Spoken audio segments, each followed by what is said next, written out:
Assalamualaikum warahmatullahi wabarakatuh. Bismillahirrahmanirrahim. Alhamdulillahirabbil alamin. Wassalatu wassalamu ala asyrafil anbiya'i wal mursalin sayyidina wa maulana Muhammadin wa ala alihi wa ashabihi ajmain. Amma ba'du. Para pemirsa Daily Ramadan, alhamdulillah hari ini kita sudah masuki Ramadan keempat dan kita perlu bersyukur kepada Allah Subhanahu wa taala karena kita tetap diberikan kesehatan dan juga kesempatan ya, kebahagiaan dalam menjalani rutinitas Ramadan kita.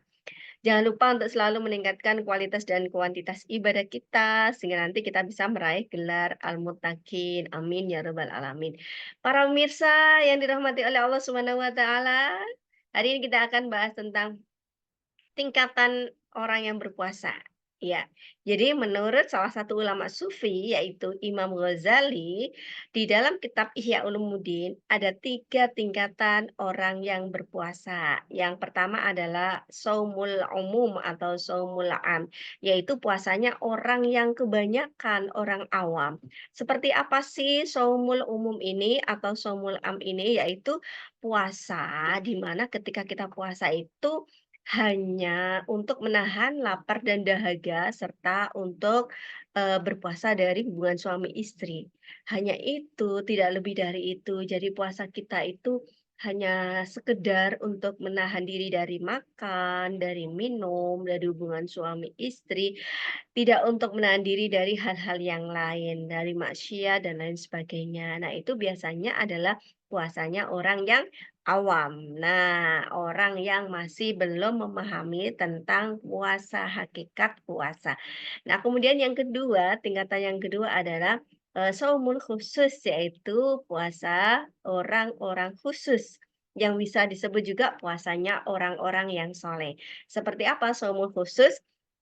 Yaitu ketika kita berpuasa itu tidak hanya sekedar menahan diri dari lapar dan dahaga, akan tetapi juga dan juga tidak hanya menahan diri dari hubungan suami istri, akan tetapi juga, kita itu menahan diri dari segala sesuatu yang berbau maksiat, ya. Baik mulut, mata, telinga, tangan, kaki, ya. Kemudian ya semua anggota tubuh kita itu menghindarkan diri dari hal-hal yang berbau maksiat. Juga menahan diri, mengendalikan diri dari amarah. Nah, itu adalah puasanya orang yang khusus atau orang-orang yang soleh. Bisakah kita berpuasa seperti itu? Insya Allah kita akan bisa. Kemudian yang ketiga nih para pemirsa, yaitu puasanya shaumul khosil khusus, yaitu puasa khususnya orang yang khusus. Seperti apa tingkatan puasa yang ketiga yang pasti lebih baik daripada puasa-puasa sebelumnya? Ini adalah puasa-puasanya orang yang sufi, yaitu orang yang puasa dan itu sudah berupaya untuk menjauhkan diri dari hal-hal yang yang kaitannya dengan urusan duniawi, lebih fokus ke urusan ukhrawi. Jadi sudah tidak tergoda lagi urusan-urusan duniawi, tidak tergoda lagi dengan makanan-makanan yang lezat, dengan pakaian-pakaian yang pakaian-pakaian yang mewah, kemudian, kendaraan yang mewah dan sebagainya. Akan tapi dia betul-betul, dalam puasanya itu, dia lebih mementingkan ukhrawi atau akhirat. Beliau itu adalah orang yang berpuasa betul-betul menjauhkan diri dari hal-hal yang berbau duniawi dan memang puasanya itu, untuk mendekatkan diri kepada Allah dan hanya mementingkan urusan akhirat. Nah, ini adalah puasa pada tingkatan yang ketiga yaitu shaumul khosil khusus, agak keplencuk ya. Nah, ini yang keren dan luar biasa. Tapi kebanyakan kita bagaimana teman-teman, Bapak Ibu sekalian, para pemirsa? Kayaknya kita juga lebih banyak yang awam ya, bahkan banyak di antara kita yang belum memahami terkait dengan hakikat puasa. Jadi hanya sekedar menahan diri dari makan dan minum atau berhubungan suami istri di siang hari. Padahal sebenarnya itu bukanlah tujuan puasa, ya.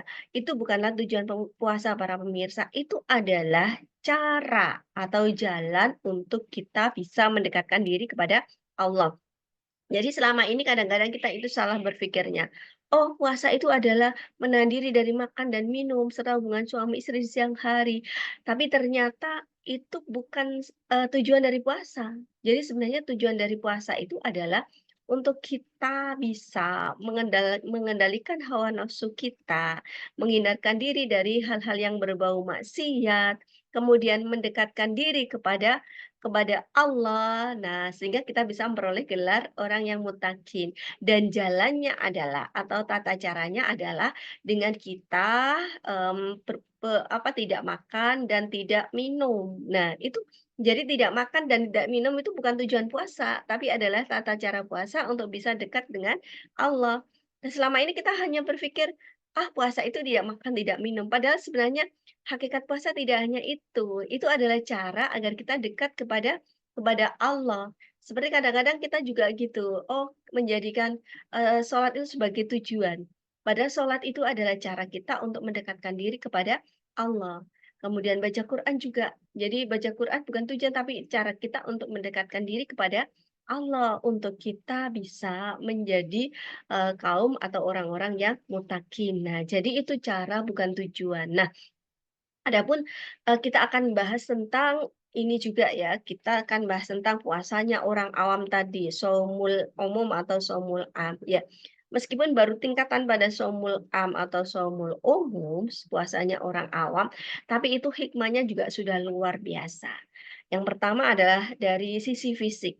Kalau kita berpuasa ya para pemirsa, nah itu akan bermanfaat sekali untuk kesehatan kita. Karena ketika kita menjedakkan ya alat pencernaan, organ pencernaan kita ya dari makan dan minum untuk beberapa jam, maka itu akan bisa membuat tubuh kita itu secara alami akan melakukan regenerasi sel ya. Jadi, secara alami tubuh akan meregenerasi sel melalui proses puasa yang kita jalani. Itu seperti, pola hidup orang orang barat sekarang yang ingin sehat, yaitu dengan, pola puasa. Nah, ini adalah manfaat atau hikmah secara fisik.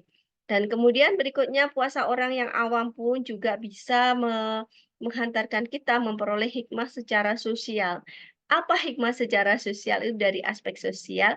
Ketika kita puasa, itu kita akan merasakan bagaimana kondisi kelaparan. Nah, yang sering dialami oleh orang-orang yang, kaum du'afa. Sehingga dari situ kita juga akan berpikir ketika kita berada pada posisi mereka, kelaparan karena tidak ada uang, ya tidak punya nafkah, tidak punya uang untuk makan. Nah, itu kita akan rasakan ketika kita puasa. Dari situ akan melatih kita untuk peka terhadap sesama, peka terhadap orang-orang yang di sekitar kita. Nah, kemudian yang ketiga adalah manfaat secara spiritual. Ketika kita melaksanakan puasa, kita akan sadar bahwa puasa itu adalah untuk menahan segala, nafsu atau segala syahwat kita. Dari situ kita ingat bahwasanya kita melakukan itu semata-mata adalah karena ingin dekat dengan Allah Subhanahu wa taala. Nah, itu akan menata hati dan mental kita untuk kita terus dekat kepada Allah dengan adanya kondisi kritis kita saat kita kelaparan tadi. Nah, ini manfaat secara spiritual. Berikutnya adalah manfaat secara psikis. Apa sih manfaat secara psikis ya? Ketika kita puasa dalam kondisi lapar, dahaga, maka itu akan menyebabkan kita itu bisa belajar untuk melatih untuk mengendalikan diri, menahan nafsu untuk makan, menahan nafsu untuk marah, menahan nafsu untuk berbuat maksiat. Nah, ini adalah proses bagi psikis kita agar kita itu latihan, latihan untuk mengendalikan emosi sehingga kita tidak gampang marah.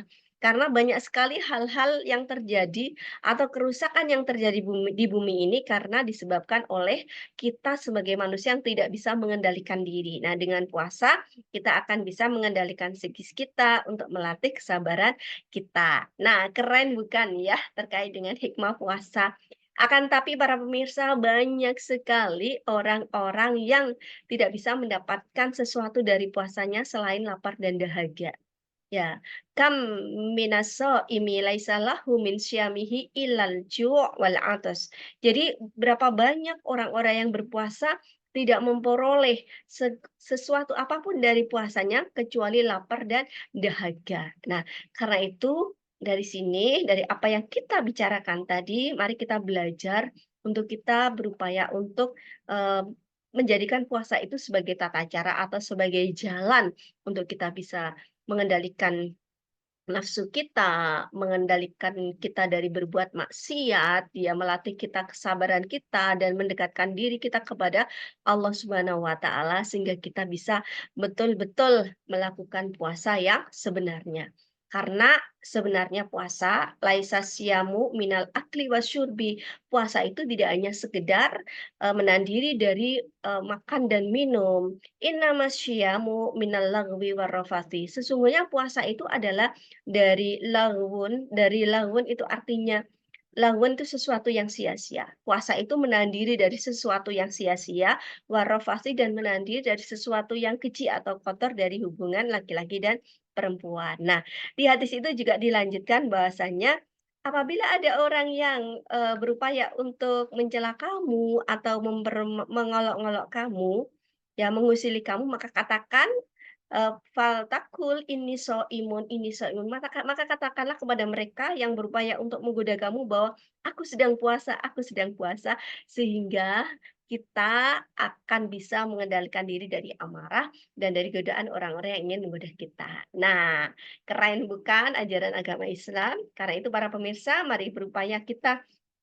menjadikan diri kita sebagai orang-orang yang dekat kepada Allah Subhanahu wa taala, melatih sabar dan mengendalikan nafsu kita ketika kita sedang menjalankan ibadah puasa. Jadikan puasa itu, menahan diri dari lapar dan dahaga itu sebagai cara untuk mendekatkan diri kepada Allah Subhanahu wa taala. Selamat menjalankan ibadah puasa, selamat berbuka puasa juga, semoga puasa kita diterima oleh Allah Subhanahu wa taala.